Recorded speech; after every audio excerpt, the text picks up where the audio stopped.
Okay, hi everyone. We are back to read chapter 4 of book 6, Changes for Kaya, A Story of Courage. Chapter 4 is called Gifts. As the hunting party rode out of the mountains to join the rest of the band in Salmon River country, the skies turned gray with heavy clouds. Soon the first autumn rains began to fall.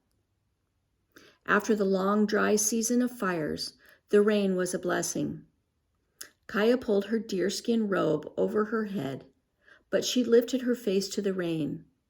It would soon turn to snow, but now it bathed her cheeks and forehead with a soft, light touch. The rain dripped from the branches she rode under, raising sweet scents of pine and fir. Drops of it beaded in Steps High's mane and on her foal's eyelashes. Kaya stroked her horse's warm, wet neck and smiled to see the foal, which she'd named Sparks Flying, splashing through the shallow stream. Even in the rain, the woods around Kaya were filled with color. She saw aspen trunks washed in pure white and the larch needles shining yellow. Ferns had dried on a dark orange, rose bushes were red-leafed, and gilded mosses hung from the fir boughs. A snake slithered across the trail with a green gleam. Blackbirds flooded together for their flight south. Red-sided trout leaped from the streams after insects, and on the opposite shore, Kaya saw a brown deer gorging itself on fish. Now deer and elk were coming down the lower country to forage. As she rode across a clearing, Kaya saw a bull elk running through the scrub brush. He lifted his legs high and tilted back his head so that his huge antlers could slip through the branches as he raced like a scout bringing a message. Kaya's heart swelled. She felt how strongly she loved her beautiful homeland and all the creatures that shared it with the Nimipu. When the hunting party reached the wintering place, Totlo burst from the village pack dog and came running to meet Kaya, bounding alongside Steps High. He barked repeatedly as if to say, "You're back, you're back." And when Kaya dismounted, he licked her cheek over and over again with his warm, rough tongue. Kaya turned out Steps High and Sparks Flying with the other horses.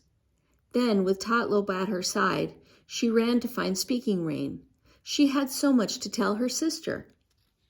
Kaya found Speaking Rain in the snug winter lodge, twining cord from shredded hemp.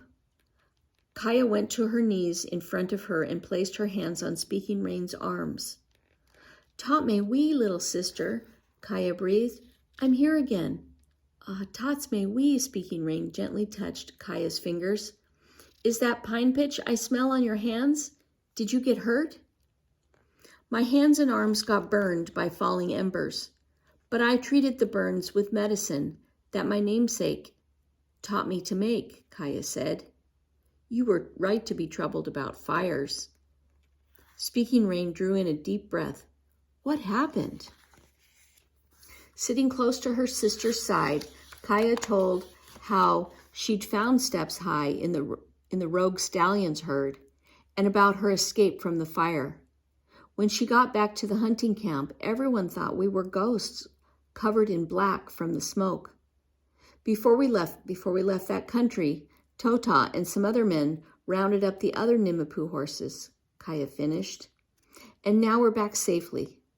Speaking Rain had been listening intently, as though she could feel and hear and even see everything Kaya described.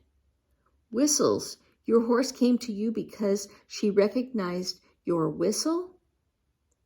Then the stick people saved your lives with a whistle." "Ahe," Kaya agreed. "We left the stick people a big gift of kinnick. Speaking Rain clasped Kaya's shoulder. Tell me about Brown Deer and Cut Cheek. Did he hunt well? Cut Cheek's a strong hunter, Kaya said excitedly. Our parents agree that he and Brown Deer should marry. Eats is going to visit Cut Cheek's mother soon to plan the wedding trade. We'll have the marriage feast and gift exchange before the snow gets deep. But come with me now. Don't you want to stroke Steps High again? I know you love her too. And you have to meet her foal. They're the most wonderful horses ever. When the time came for the wedding ceremony, the frozen ground was covered with lightly fallen snow. Brown Deer and the other women put up a lodge for the celebration. They began cooking for the wedding feast. Soon the air smelled deliciously of roasting meats, cows and kamas cakes, and berry dishes. Kaya's mouth watered as she helped carry the gifts her family had made to the new lodge. Here's the last of the bundles, granddaughter, Katsa said. She placed a large bag filled with dried roots into Kaya's outstretched arms, put another under her own arm, and picked up a torch. As she walked ahead, she left the shallow footprints in the dusting of snow. Kaya's skin prickled with anticipation as she followed her grandmother inside the empty lodge. Now it was cold and silent here, but when everyone gathered today, it would be filled with happy talk and laughter. They'd feast until they couldn't eat any more. Then Brown Deer's family would give woven bags filled with dried berries, roots, and kamas to the groom's family, food the women had gathered and prepared. Matching them gift for gift, Cut Cheek's family would give parfleck filled with dried meat to the bride's people, food contributed by the men. Katsa stacked the woven bags on top of large piles of gifts already resting on the tule mats. There, that's everything, she said with satisfaction. Now we're ready.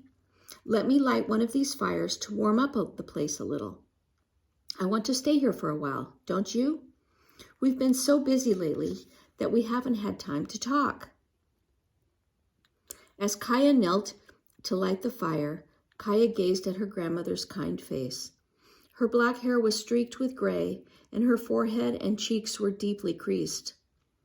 Firelight glittered in her dark eyes.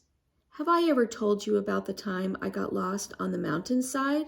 Truly, completely lost? She asked Kaya. Kaya smiled. She loved her grandmother's stories. When was that, Katsa? As you might imagine, it was when I was a little girl, about the age of the twins. Katsa sat back on her heels as the fire began to crackle and held out her hands to the warmth. I was walking back from picking berries with my mother when she discovered her work bag was missing. She was upset and wanted to go back to look for it, but she didn't want to carry the heavy berry baskets. So she put them down on the trail and told me to sit by them. She made me promise to wait patiently for her and not to move, not even a little bit. She said she wouldn't be long, and she started back up the trail. I sat there for what seemed like a long time. I was hot and thirsty and bored. Mosquitoes bit me and deer flies buzzed around my head. After a while, I got up and began poking around in the bushes, looking for something to do. I walked a little way into the underbrush, then a little farther, and a little farther yet. All of a sudden, I realized I didn't know where I was. I tried to get back to the trail, but I couldn't find it. I was lost. Then I forgot everything I'd been told to do if I got lost. Instead of staying right where I was and waiting to be found, I started to run. I ran downhill, thorns tearing at my dress, twigs scratching my arms and my face. There were no trails there, no sign that anyone had passed that way. I thought I would never see my family again, so I started to cry. Tota, Itza, help me, help me. I called to them until I couldn't run any farther. Then I curled up under a bush and sobbed until I fell asleep. And that's where I was, asleep, when my older brother found me. He was hunting higher on the mountains when he heard my cries. He knew that sound travels upward, so he rode down, following my sobs. He took me to our camp. I was overjoyed to see my mother again. She put willow bark on all my cuts and insect bites. She washed my face and fed me. Then she called Whip Woman to teach me my lesson. Katsa laughed, and Kaya laughed with her. Then Katsa put her hand on Kaya's. I told you that story for a reason. What lesson do you think my mother wanted me to learn? Not to disobey her, Kaya answered confidently. Ah, hey, that's one lesson, Katsa went on, but there was another one. She wanted me to learn to be patient, to wait, and to trust the wisdom of others. That's a very difficult thing to do, for it takes great strength to wait patiently. She thought for a moment, then went on. Granddaughter, you've already faced many tests of bravery. Your next test will be one of patience and of trusting the wisdom of your elders. Kaya frowned. What do you mean, Katsa? I'm speaking of your vision quest, granddaughter. The vigil that you must keep at the sacred place on the mountain, Katsa said. If your spirit is clear and you're prepared, and if you can hold on and not run away, then your Waiakin will come to you there. But before that happens, you'll be hungry and thirsty and exhausted by fasting and praying at night. Are you afraid? Kaya clasped her elbows, asking herself, Am I afraid? She had certainly been afraid when the enemies captured her. She had been afraid when she escaped and found her way home. She had been frightened to think she'd lost her sister and her horse, and she'd been terrified when she was chased by the forest fire. But what she felt now wasn't fear. It was determination. I'm not afraid, Katsa, she said in a firm voice. I'm ready to meet whatever comes. Why, that's exactly what your namesake would have said, Katsa exclaimed. You're more like her than you may know. Soon, I believe, you'll use her name. It will be so good for her name to come alive again. Kaya's chest felt warm with gratitude when she thought again of Swan Circling's gift. Kaya wanted so much to take the name of her hero, and now her grandmother felt that the time was almost here. From across the village, criers began calling out, Visitors are coming! Get ready to greet them! Saddle up your horse and go meet Cut Cheek's people, Katsa said, getting to her feet. I'll light these fires and make the lodge warm for our feast. Go on, be quick. We've talked enough. Kaya ran to get her beautiful saddle she'd received at the giveaway after Swan Circling's burial. Then she hurried to the horse herd nearby. Totlo bounded along with her, snapping at snowflakes and tossing up fallen snow with his nose. Steps High was pawing through the ice for grass with the other horses.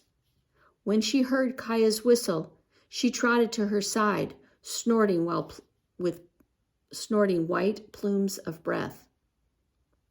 Kaya thought her horse seemed almost as excited as her frisky dog. Kaya pressed her cheek to Steps High's muzzle and stroked her horse's chest, feeling the strong, loyal heart beating there. In response, Steps High arched her neck and nudged Kaya's shoulder. As Kaya cinched the saddle tightly, Sparks Fly crowded against his mother, head high and ears forward as though he were eager to welcome visitors too. Kaya swung up into the saddle and settled her feet into the stirrups. Come on, girl, she said to her horse, and then slapped her leg to signal Totlo to stay at her side. Urging Steps High into the run, Kaya galloped out to meet the visitors on the horses appearing over the horizon. And that's the end of chapter 4. And next we will read Peek into the Past on the next video.